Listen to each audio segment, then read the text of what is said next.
Hey everyone, welcome to Topperly. From this lecture, we are starting a new lecture series on the subject Instrumentation Systems. Before jumping onto the lecture, I think we should know why should we study about measurements and instruments, or why studying about measurements and instruments is important. All the successful achievements in science and technology are entirely due to man's ability to measure the state, condition, or characteristics of the physical system in appropriate terms with sufficient accuracy. The importance of measurement is stressed by Lord Kelvin by saying that, quote, when you can measure what you are speaking about and express it in numbers, you know something about it. So, without doubt, we can say that accurate measuring instruments are irreplaceable in our lives. From land surveying to monitoring of a patient in a hospital to control of an aircraft or a spacecraft on its course of motion requires complex monitoring systems. The core purpose of all measuring instrument is measurement of the quantity of substance in interest. So what is meant by the term measurement?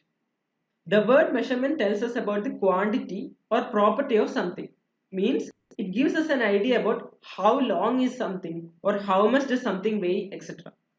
So in simple words, we can define measurement as the process of associating numbers with physical quantities or phenomena. Measurement is the basic and primary operation, the result of which is used only to describe the system. Therefore, it is treated as an independent operation with no ulterior motive other than to understand it. The measurement is usually undertaken to ascertain and present the state, condition, or characteristic of a system in quantitative terms. Now, we should familiarize ourselves with some basic terminologies. Measurand. The variable under measurement is referred to as measurand. For example, if we are measuring the length of a body, then the measurand is length. Another term we should know about is measuring instrument.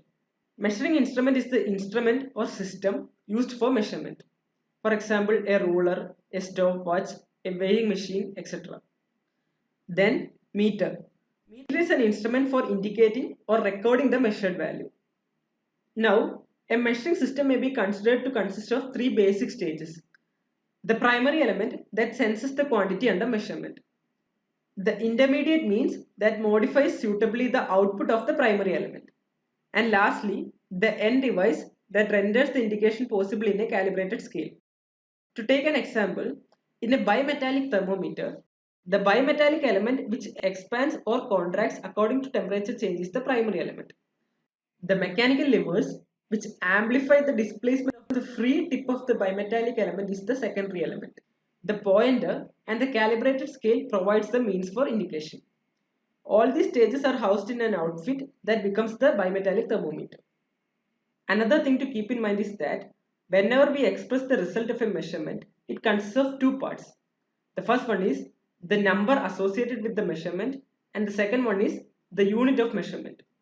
For instance, if someone asks you to measure the distance between 2 points, you don't just say a number, but you will also associate a unit along with the number, like 3 centimeter or 5 meters or 200 millimeters, etc. Here, these 3, 5 or 200 are the numbers and centimeter, meter and millimeter are the units. Suppose you had simply said the distance between 2 points as 3, it is of no significance. Therefore, we will always associate unit along with the number during measurement. That concludes our lecture, and in this video we have studied about why measurement is important, the definition of measurement and the basic measurement system.